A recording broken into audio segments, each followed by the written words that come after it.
100%. I mean, we had a quick visitor there by tournament runner Nora Bora. She popped in for a quick second to say hello, but I guess she didn't want to stick around. That's quite okay with us, though. As we wrap up the agent select here, it looks like the chamber coming out from Kazi. I haven't seen that too much. We've been seeing a lot of Cypher from them thus far.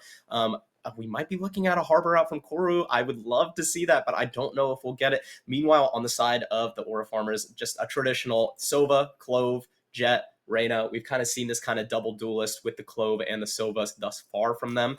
Heartache, definitely somebody to still look out for. I know Braden just had an absolute nuke of a map, but it doesn't mean that Heartache, who's been kind of like a rock for this roster throughout the tournament series, is not capable of popping off at any given moment. Yeah, 100%. And it's interesting. We're going to see both teams are doing a single controller comp here. We saw this earlier and we saw that double controller come out, but it's interesting to note that both of these teams are going to be more reliant on that gunplay. I mean, if you even look at the Aura Farmers comp here, we have Clove, we have Jet, we have Chamber, we have Reyna. They're going to be relying on winning those fights, winning those duels. Kind of the same story for min-maxers, but they have that comp that yes, you do have to win your duels, but also, like we talked about, there's people dashing, there's people recalling, there's people TPing, so it's a little bit more confusing to try to defend against, especially when you don't have a more traditional sentinel. It's going to be a little bit easier for min-maxers to break into those sites. Yeah, I mean, we saw Weekday on Team 6-7 struggle on the chamber, trying to anchor the B bomb site a lot of the time because of how explosive the min-maxers are, and it looks like they're going with the exact same game plan that we saw from them earlier in the day on this pistol. It's just going to be a full B slam, and the Aura Farmers looking to aggress A. It's the wrong fleet, so it's going to be a lot of pressure on Kazi early on. Going to have to TP back. He's going to be forced out into a full retake as Koru comes in. Going to be pressing forward for more up into the smoke. You wonder if Kazi will be aware. We could be looking at 5v5 retake. Walking into the smoke, Koru does find the opener.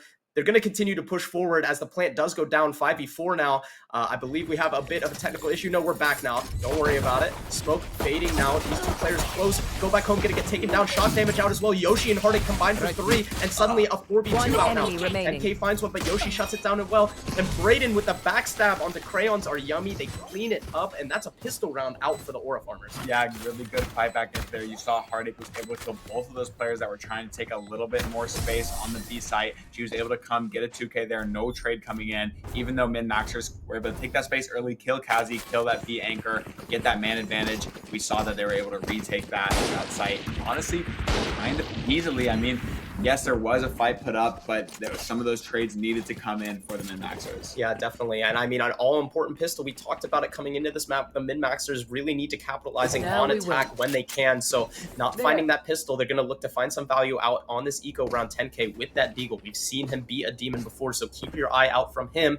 And it doesn't matter whether they win or lose the pistol. They love this B bomb site. We're going to be seeing them hit that again. Yeah, 100%. I mean, we do have Vice sitting in spawn. I believe we're still buying gun while the rest of the team's going to do a hard hit onto B, getting that Chamber TP out early, but Chamber stayed on the site, got hit twice with that Deagle. Looks like we're going to try to see a knife, but again, Kazi first dead, going to drop only a Marshall into the hands of one of these players on the min-maxers. Going to see if we can do anything with that, and it's looking exactly like the last round. We're going to get a free bomb site into this 5v4. I think Crayons are yummy. I don't know if they did not disconnect, but they're patrolling the flank, probably nervous about Braden from the previous round, but now I believe all the players are going to be spotted out. So these 3 players on site are going to try and hold down the fort. While Crayons are yummy comes late. Braden with 1, 2. That's 3 on the round now for him. So now a 1v3 for Crayons are yummy, who is far, far away. Going to have to cross over towards Jane. Doesn't have any interest in denying the defuse, and Heartache going to shut it down. A cleaned up anti-eco and 2 on the board very quickly for the Aura Farmers. Yeah, those guns backside are just really hard to use. You got that Deagle, you got that classic, and as multiple people swing, I mean, you saw Braden just come out, just literally full spray when even if it had a headshot, because that is it's just a hard angle to hold with that Deagle and with that Marshall. 10K gonna get 1 first troubles, but Braden's gonna just wipe the floor with the rest of them. And like we said again, I mean, if we want to get off to a hot start, getting those kills on that bonus round is really, really good for your duelist. We see Braden bringing in some of that confidence, like we said, what, 40 something in the last map, 48, 46, something like that in the last map, bringing some of that into this game. Now we're coming into the first kind of gun round. You saw Braden did have that Phantom from the round before, so there are a couple guns here. Oh, great shot, Kazi. Despite the last 2 rounds, going to respond with 2 of their own. Holding this backside down, does not want it to repeat itself. Going to get another 1D TP out, absolutely destroying it. Last player standing. 2 for him. It's a complete absolutely flawless bonus round, and this is a nightmare scenario if you are the min-maxers. This cannot be the start that they were looking for. I mean, just fantastic shots out. They recognized they were able to get the first blood on Kazi on these first 2 rounds, but this time Kazi's saying, no thank you, next, and shutting down 3 of them instantly. And doing that on their first buy round. It was 3 Phantoms that Kazi was able to drop with just that Deagle. So doing that when they got their first buy up is so impactful. And I know that Kazi may not light up the scoreboard, but we noticed it last game. When it comes to those important moments, he is able to hold sight. He's able to get those multi-kills on the lurk. So I want to highlight him really quick that he has had very impactful rounds for this team. Definitely a fast A split coming out on this eco. The players in heaven going to be Pinsir, DD Blaster gonna be looking to find it, but Brayden comes in with the save from the site. Finds 2 as well. Go back home, gonna get taken out as well. That's 3 on the round now for Brayden. He's gonna spam some more through the smoke. I wonder if he'll look to find his ace on for it right now into this round, and just a complete shutdown of that acceleration. Yeah, they tried to speed up with a couple of those Deagles, but into an A split. But Brayden now is the time when he decides to let Toro's gonna get a 1 dig, but Heartache is gonna clean up those last 2 gets back to orbs. And I mean, it's their eco, you know, you can kind of brush that off. And this is the round that you need to get one back, especially after you lost the momentum on the map previous. Losing the first 4 rounds straight is not a good sign for the min-maxers. This is really, I think it's really a must-win round for this team. Yeah, I know, and it's crazy to be saying that this early into the half, but we talked about how they're going to struggle on defense. We've seen them struggle on defense, and it's kind of a role reversal from what we saw early on Sunset, right? The min-maxers jumped out to a 4-0 lead, and it took the eco round for the Aura farmers to convert to finally get on the board. So maybe looking to try and do the same are the min-maxers. And Toro finds a great opener there onto Heartache. Brayden only able to get 1 before going down to Toro. So 4v3 now as they accelerate into the A bomb site. They're going to have this site for free, and a plant should be coming down here. Yeah, it looks like we're going to get another bomb fight this game, this time onto the A bomb site. Blaster is able to sneak out. 10K does catch him. A little bit wandering around site, and like I said, this second gun round is a very important round. It looks like min-maxers is going to be in that 4v2 man advantage.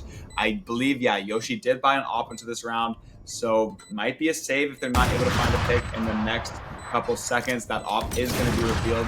He is jumping around in heaven, misses a second shot onto a backside player, and they're not able to keep any of these guns going to the next round. We'll see what their money is looking like with this rebuy of the op. Crayons decides to not pick up the op, not keep it for this attack side. That fight in A main was so important. I mean, Brayden was able to get 1, but that trade came too quickly for him to E out, and that just gave the full sight into min-maxers. Yeah, I mean, a great job, a great opener from Koru as well, finally kind of showing up on the scoreboard. We hadn't seen too much from him thus far. I mean, he was a big impact player so far all tournament long, so now it looks like they're just going to regroup and hit A again. I mean, this is the only round they've won, so why not do it again? Yeah, I'm going to guess we're going to pull some of these ults into this round. We know that they like to do this waylay ult into heaven space, the heaven backside kind of waylay ult. So I hope that comes around. You see man, just absolutely Slam blasted 2 now for 10K. We've seen this from him many times. We've seen it on this map already.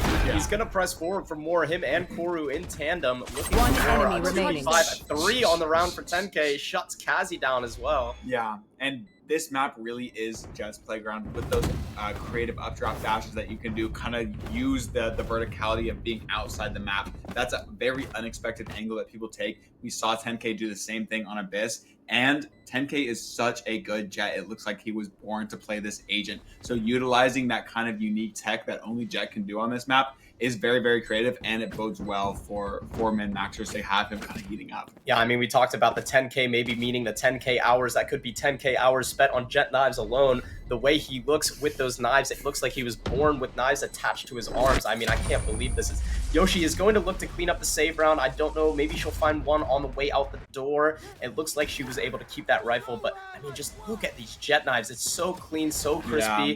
Taking everybody out. You don't even have the opportunity to shoot if you're Kazi, or I believe it was DD Blaster on the backside who got his head sniped. So, and it is Halloween. If 10K did not dress up as Freddy Krueger, I would honestly be disappointed because, like you said, he was born with knives in his hands. Now we're going into another gun round here.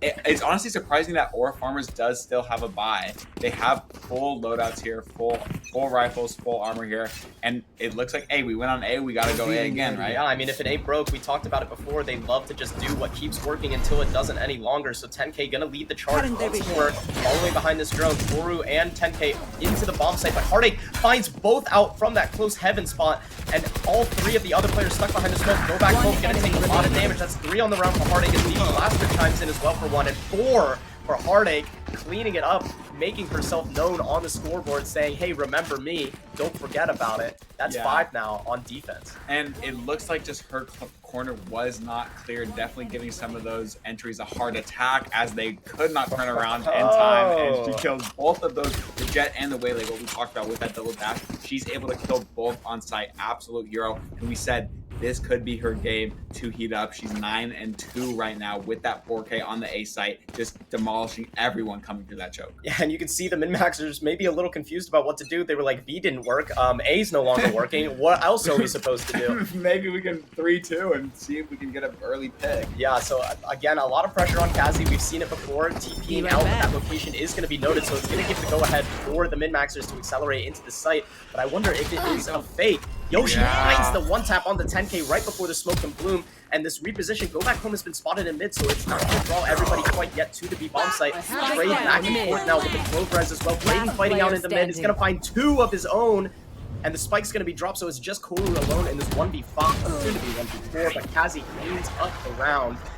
Yeah, and I think that this approach from min-maxers is kind of tough, because you are playing this gambly 5-hit, but Kazi has been able to get all this information, right? Because Kazi's able to take a more forward angle and then TP off, right? So if he doesn't get pushed off of his TP angle, his entire team is able to just sit on the other side of the map and stay. But when they TP off, you can see all of the Aura Farmers are then moving over towards Kazi's site, because min-maxers play with this more like, okay, we're gonna hard hit this, we're gonna hard hit that. They can tell once that TP is hit, then they rotate. But look, if he's not pushed off that early angle that he's able to get to, the rest of the team is able to just stack towards the other side. Right, and you see the acceleration. Oh my goodness, 10K instantly takes Brayden off of the server. See you later. DD Blaster returns the favor through the smoke as well, but Toru found one onto Heartache as well, so it's going to be a 3v4 post plant. The Vice ult did come through, didn't really find too much value. The rope had been touched up a little bit, so I think this player in heaven should be noted in Toro. DD Blaster creeps up, does find it. The Jet Smoke fighting cover as well. 1-for-1 as DD Blaster finds a 3rd onto the round, so we're in a 2v2 situation. As he walking forward, doesn't note Go Back Home.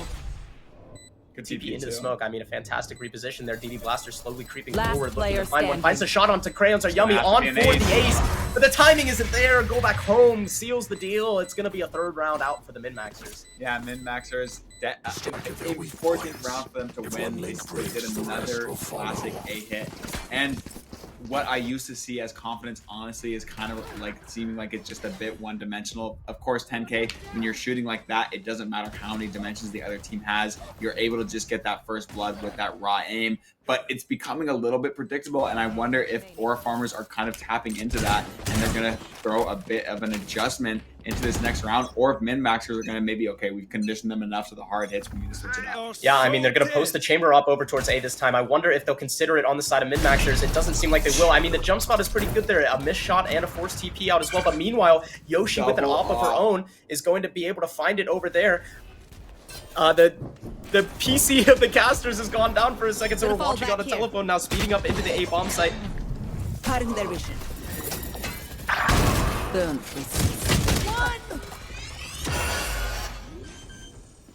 One enemy remaining.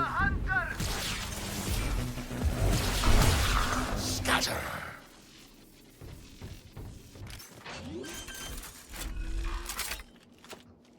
Spike planted.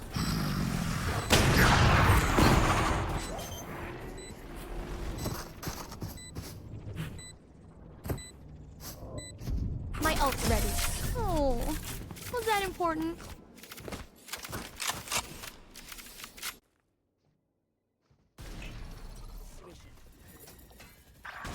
Boom. Boom. One enemy remaining.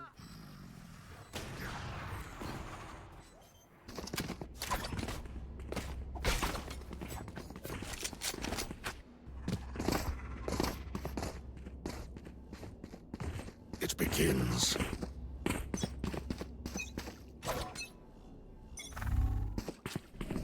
Deploying drone. And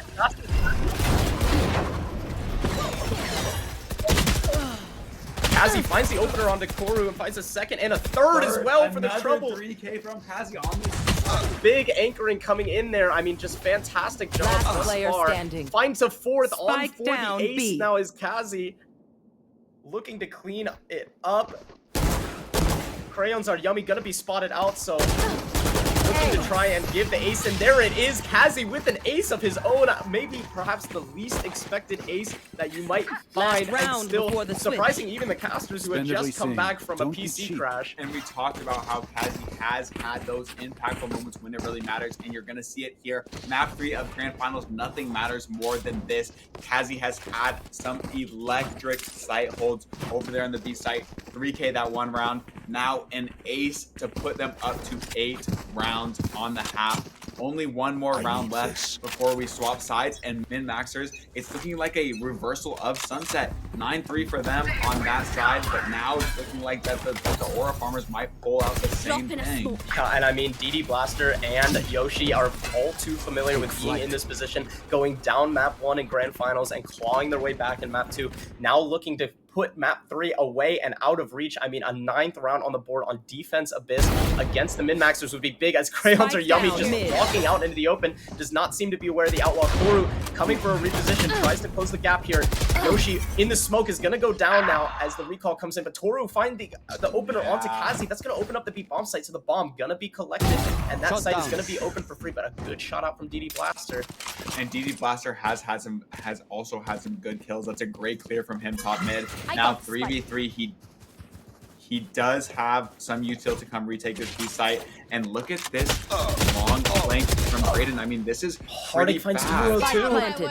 I don't think they could possibly One consider enemy breaking remaining. No way. Wow, what a shot. Instantly shuts 10k down, and Koru left alone in this Too 1v3. many. There's too many people left. Yeah, I mean, that flank came through pretty fast. He barely had just got the bomb down. 10k was trying to go run, help his teammates out by NCT, but he just gets insta-picked off. Yeah, I mean, a great job there by the Aura Farmers. I mean, a fantastic defensive half. You can't ask for too much better if you're an Aura Farmer fan like we are right now. So 9-3 going into the final half of the final map of the final game. I mean, all-time excitement here. Yeah, no, 100%. And you can kind of see that, like we were talking about a little bit, the min-maxers are kind of faltering there. You saw they were all grouped up in a main, and then they called that hit off, and we have not really seen them do that. So maybe a little bit second guess of the game plan. We're kind of starting to get to some levels of desperation for this. The pressure is getting to them, and we talked about how their defensive half did not look as good as their offense, and they needed more rounds on that side. We're going to see how this pistol round plays out. Yeah, definitely. And this is, like I said, this is the end. We are at the tail end of the tournament. So for everybody who has tuned in so far to watch, even if it was for just one map, even if you are just now tuning in for the grand finals, we appreciate you. And we are so excited to get into this final pistol. It looks like just an A hit coming out from the Aura Farmers, but there's 4 players from min-maxers here, so they're going to be well prepared for this. You wonder if they decide to call off this A hit, because they are a little more disciplined than what we've seen out from the min-maxers, so capable of a reset, capable of a pause. They're just going to insert Kazi here, let him work some space, work a pick or two, and the min-maxers pretty well aware of the fact that they're not hitting here, so reacting pretty quickly and resetting up towards the top of the map. Yeah, 100%. It's going to be exactly like what you said. We're going to try to re-clear a little bit of space in a main here, which is good. Good read out of Koru, but now there's 2 holding this re-push. Oh, what a Through shot. the wall, just a bit of a predictive shot there. And like you said, take that A main space. We're going to leave. You see Brayden walking up mid. Heartache's going to try to get a good timing here onto Koru. Koru might not know that she's all the way out. She's going to keep taking that time and keep walking up as the rest of the team looks to be ending towards B, but you can Brayden's see up through mid as well. I mean, there's so many gaps here. everyone's up. Oh, but the knife is out. What's the timing going to be? No, she's going to hear the footsteps, so it should be a freebie. There it is, onto Koru. So a bit of chaos going on. We're in a 4v3, but Heartache has a lot of control over towards A, so as long 30 as she holds seconds onto the left. space here, it should be an A site for free for the Aura Farmers. The plant should be coming down momentarily. Yeah, but the min-maxers are getting here pretty quick. They're re-clearing the CT space, re-clearing into heaven. So the plant is coming down right now, but the min-maxers have gone here, so they're going to retake a little bit faster, and that death from Heartache is not good. Go back is able to get that first kill up there. DD Blaster going to respond from heaven. 10K not aware of that corner. So One we can enemy shoot somehow. remaining. Players are low. Last Yoshi with player another standing. one. Players are yummy in this 1v1. Has not been able to make it out onto the site. Still trapped in heaven. Yoshi hits her down to 1 HP. Oh my gosh, and Crayons are Yummy just going to look for a reposition here. Yoshi considering this, the time starting to tick away. Yeah, How much time? Crayons are Yummy starts to run, and a smart, disciplined reposition out from Yoshi. She's going to hold it and on for the third, and a pistol round collected for the Aura Farmers. It's going to make it 10-3. Yeah, and you cannot let them lose that try round to if you're the catch me. min-maxers. 10-3 is a long comeback to come from. I would not be surprised if we saw Force into this next round. Yeah, I mean, you wonder, right? Because the min-maxers, they love to play with that aggression, love to play with that confidence, but the confidence might be waning a little bit now, right? Yeah. You felt like you had an opportunity to seal the deal on map number 2, and you haven't really had too much control in this map number 3 thus far, so really feeling like you have to make it happen now. I agree. I would not be surprised to see the Force coming out. And it's both of these teams have like dominated half of this BO3 so far. Min-maxers won that first map, won the first half, and now switched to the Aura Farmers. They're keeping that momentum going from last half. You see Min-maxers trying to take the fight to them, trying to recreate some of that magic that we saw from before. Go back, able to get one, but with a classic, can't TP out. Koru with a good 1D. And Another! a second onto Spike DD down Blaster. A. Somehow man advantage in the Min-maxers' favor. Oh my goodness. I mean, no guns collected quite yet, but you've seen 10K is pushed down into mid again. Chamber trip, I believe, was triggered, so going to reposition, come back and rejoin the team. Meanwhile, Koru just continues to take pot shots, tagging Heartache down to 1 HP, but Heartache does find the overheal and stays here. Another onto Koru, and suddenly a 3v2 turns into a 2v1 in Aura Farmer's favor. They're going to look to play it for backside because they know that the timing was taken previously on the Chamber trip. He's Spike going to find the planted. first One onto enemy Cassie. remaining. 1 HP from Clove.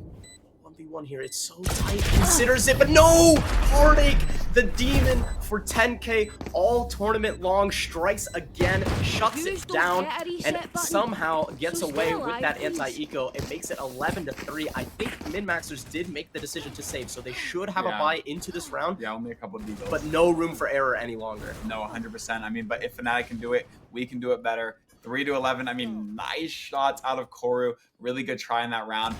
That 1v1 10K versus Heartache, we were talking about it all series.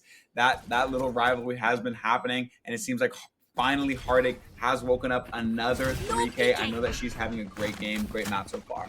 Yeah, a bit of a change of look out from the Aura Farmers, starting over towards some mid control, kind of denying that early A aggression that the min-maxers are trying to take here. And look how far up Brayden has already found himself into mid. He's going to get in contact here soon, but the shot out from Yoshi is good, and Kazi finds one onto the A player as well. Brayden finds the back shot onto Go Back Home, and suddenly it's a 5v2, and it's all falling apart. Another one for Brayden. It's a 1v5 for 10K, and he just can't find the shots any longer. Perhaps running out of steam as we get to the bookend of this. 9 chances for the Aura Farmers to become the champions of the Carnations tournament. And they cannot slip, they cannot falter, they have to win 9 rounds in a row just to get them into OT. And we have not been seeing a normal min-maxers. We have not been seeing them winning as many fights as they've been able to. We saw that their game plan was kind of faltering in that first half, and the second half is the same story. Not able to build any momentum so far. That first gun round going in the favor of Aura Farmers, that was their bonus. And now what are you supposed to do if you're this team? Yeah, I don't know. I mean, a whole lot of minimizing, not a whole lot of maximizing going on from the min-maxers, and they're on the brink of elimination now when they had a championship point or 2 at one point in this tournament. So just an A group out from the Aura Farmers. They're trying to keep it simple. I believe Yoshi is going to look to potentially go out wide. I don't believe she has knives, so maybe not quite yet, but the drone going to come momentarily here. There are 3 players, and Koru has pushed all the way down into mid, so still not afraid to take that aggression, but with a lot of pressure on these shots, there is just no margin for error. No missed shots can come through, or this series, this game will be over. Possibly our final side take of the series coming in. Go Back Home, drops out of heaven, gets one, goes kill for kill backside. 10K is going to swing, get another one. DD Blast is going to try to come trade. 10K somehow plays disciplines, leave that planted. chamber died, which gives Koru that opportunity to come hit that flank. Now the rest of the team is going to sit back, wait, make some noise, and see if Koru can't get a free pick over here on this flank. Yeah, and I mean, a hypothetical 3v3, right? Because Heartache does have that cloak hold as well, so Mhm. just trying to stall out. They know that these last two players are backside, but TD Blaster finds them first. The Dart's going to scan one as well. The reposition, Heartache finds it. A 1v2 for 10k. Otherwise, we will be crowning our champions, and the Aura Farmers get it done. Attackers win. 13-3. They pull it across the line, and our champions of the first inaugural Carnations tournament, the Aura Farmers. Yeah, and I mean, it did get dicey, but we said it in the beginning. We said these were our favorites. But what a great series played out from both teams. Every single game through the series, the min-maxers made me more and more of a fan. We talked about Heartache and Brayden waking up, and wake up they did. Brayden had an amazing map, last map. Heartache coming in, taking over that top frag position. She finally was able to get up there, get it some multi-kills, get some 3Ks, get some 4Ks. And that was just honestly a beautiful grand final series that we just watched. Aura Farmers gonna take it down. We are personally happy about that, of course. I mean, we were rooting for them from the beginning, so it was great to see that. But what a good game of Valorant! What a good series of Valorant just played across both days. Yeah, definitely. Congratulations to the Aura Farmers. I never had any doubt at any point. Certainly not when they were down 9-3 in map number 2, down No. 1 map to 0. So, No. you know, I knew they had it the whole way. You and I both felt confident that the Aura Farmers were going to get it done. I mean, great predictions out from you, Jackson. I can't lie, Come because on. I You think know it's me. hard to argue, even after that map 3 performance. Heartache did a fantastic job. She was a consistent fragger throughout the tournament, but really the heroics in map number 2 from Brayden, he Yeah. really woke up in that grand finals. It's hard to argue that he's not the MVP of this tournament. Yeah, 100%. I mean, and especially in an OT scenario, you know, they lose that, they go home. You're down 9-3. The resilience that it takes to keep fighting in that scenario, to keep going, to keep playing with confidence. I mean, we kept seeing him go, pushing CT, getting a 2K, getting a 3K. He never lost confidence during that second map. And honestly, I think he had to have been the difference maker. I mean, he's plus 20 in like a quadruple OT. So definitely, I mean, yeah, I think that he played amazing. Yeah, 100%. And that's not to take away from any of the players on Aura Farmers. Everybody had their individual moments. Everybody had